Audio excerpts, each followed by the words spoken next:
The PM seems to be completely in the dark. Good. Excellent. Anything else? Well, I wondered if there was anything he doesn't know. Well, I hardly know where to begin, Bernard. No, I mean anything important. Well, he has the Foreign Secretary to tell him. Yes, I know, sir, but he seems to think the Foreign Secretary doesn't know the whole story either. I should hope not. Are you implying that the Prime Minister ought to know what's happening? Well, he is the Prime Minister. Yes, Bernard, but it's simply too dangerous to let politicians become involved with diplomacy. Diplomacy is about surviving until the next century. Politics is about surviving until Friday afternoon. 157 independent countries in the world. We've dealt with them for years. There's hardly an MP who knows anything about any of them. Show them a map of the world. Most of them have a job finding the Isle of Wight. Surely politicians can't be that ignorant. Very well, sit down, Bernard. Where is the Upper Volta? What's the capital of Chad?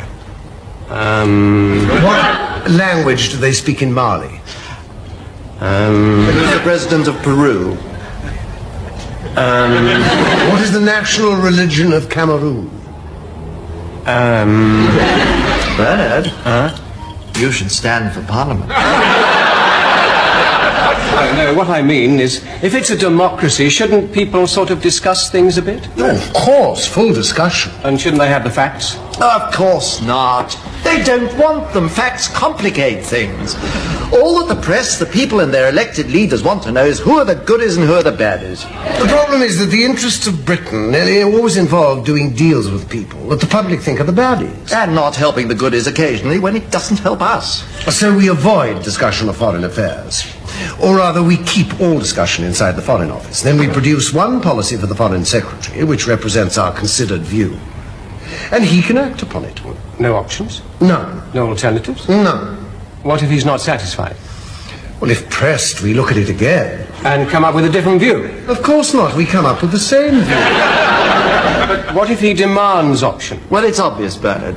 The Foreign Office will happily present him with 3 options, 2 of which are, on close inspection, exactly the same. And plus a third, which is totally unacceptable. Like bombing Warsaw or invading France. Better still, we occasionally encourage the Foreign Secretary to produce his own policy. Then we tell him that it will inevitably lead to World War III, perhaps within 48 hours. I see. I'm sorry to appear stupid, but... Oh, perish the thought, Bernard.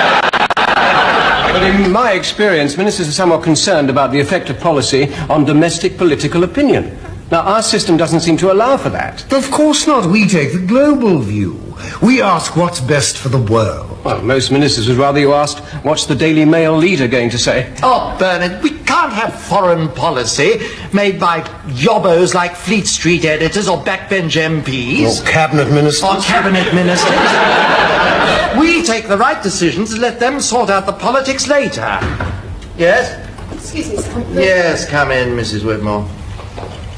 Thank you. And if the Foreign Secretary still won't accept the Foreign Office view... Well, it's a free country, you can always resign. How can you treat the Prime Minister like this? Surely he's right to worry about St. George's. After all, it is a democracy. Not for long. This is a flash telegram. The East Yemen are preparing to invade in support of the Marxist guerrillas. Well, that's awful. Yes and no. It's moderately bad news for the government of St. George's, but it's very good news for the guerrillas. What about the islanders? Bernard, you're reacting like a politician. I'm sorry, but what are we going to do to help them? Nothing.